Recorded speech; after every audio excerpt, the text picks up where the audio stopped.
one. Panel, ladies and gentlemen, read the motion.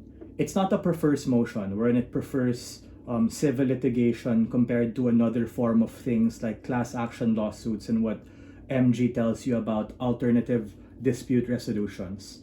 Everything that Gov said so far are not exclusive to their side, and we on closing opposition can co-opt all of their benefits, wherein we tell you that through civil litigation being part of the repertoire of different things you can do, give more flexibility for lawyers and people to be able to choose, and ultimately allows you to be able to lower prices in the long run, because now there's less burden for one lawyer to have to do a particular thing. They can add civil litigation to their wheelhouse and be able to serve people respectively. 3 things in my speech, all of the responses will be integrated, believe me. Number 1, why does the prevalence of civil litigation serve as the ultimate check and balance against large multinational corporations?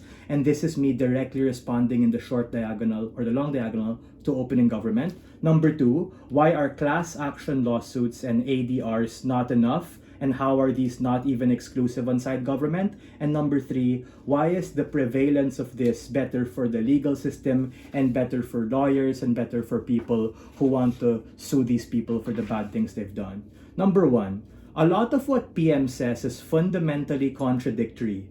They say that corporations have disproportionate power, but at the same time claim that they want a degree of particular reform. Civil litigation is precisely the check and balance needed in order to hold them accountable, because a lot of the other things mentioned or implied, like class action lawsuits or criminal litigation in the info slide, or what we get from closing about ADRs, these particularly are very difficult to access precisely because A, class action lawsuits take really long. B, class action lawsuits not only take long, but they're subject to herd mentality and groupthink that actually make it really hard to make a decision because now you have like so many people fucking involved in the decision-making process. C, class action lawsuits, even if you win, this divided payout on a per capita basis is particularly small, but okay, it's also outcome dependent on you being able to do it and the state actually being able to do something about it. In comparison to also like criminal litigation, it's also dependent on the state picking it up and giving a shit, but that's also subject to a host of subjectivity. Even if you have what MG tells us about ADRs, not everyone wants it to be non-confrontational. Sure, it might work on sensitive things like divorce and family matters and stuff, but when you want to stick it to the man, stick it to Main Street, stick it to people who really hurt you, some people want to blow it up and make it big.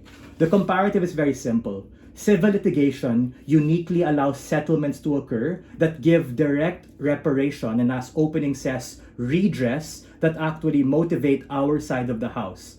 But let me be extra charitable, right? Meaning, let's take Gov at their best, as they say in debate land. Oh, they have a lot of money, meaning these corporations and nefarious actors can use their lobbying power to push and bully people to settle. But let's do a scenario analysis that our opening missed.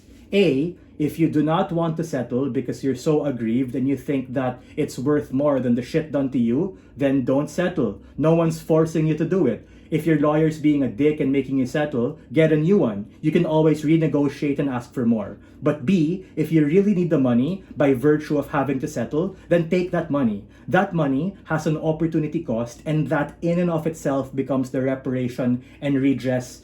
In this debate, you can't like have your cake and eat it too, co-opting all of the debate values, but at the same time saying, the money's not enough, it sucks, right?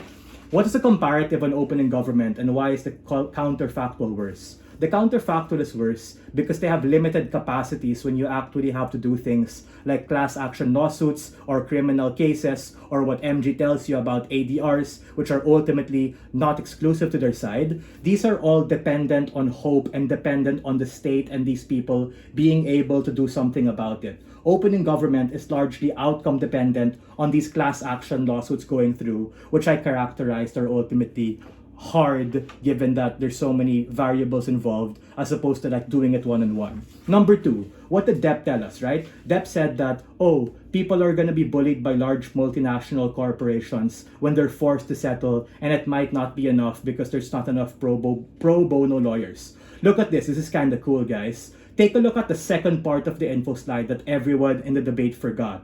The United States compared to Germany or Japan on a per capita basis of 1,000 people is literally more. I did the math during prep time. My partner can attest to this. The US lawyers are literally twice as more than Germany and 13 times more than Japan. The US cases are 5 times more than Germany and 23 times more than Japan. What this does is that this proves a unique sense of urgency and demand because it's on a per 1,000 people basis, which means in a population of millions and millions of people, that leads to thousands and thousands of cases and thousands of lawyers working behind the scenes for civil litigation to be able to do all of those cool things. And we think on their side of the house, these get left in the dark. Sure, I'll take opening government.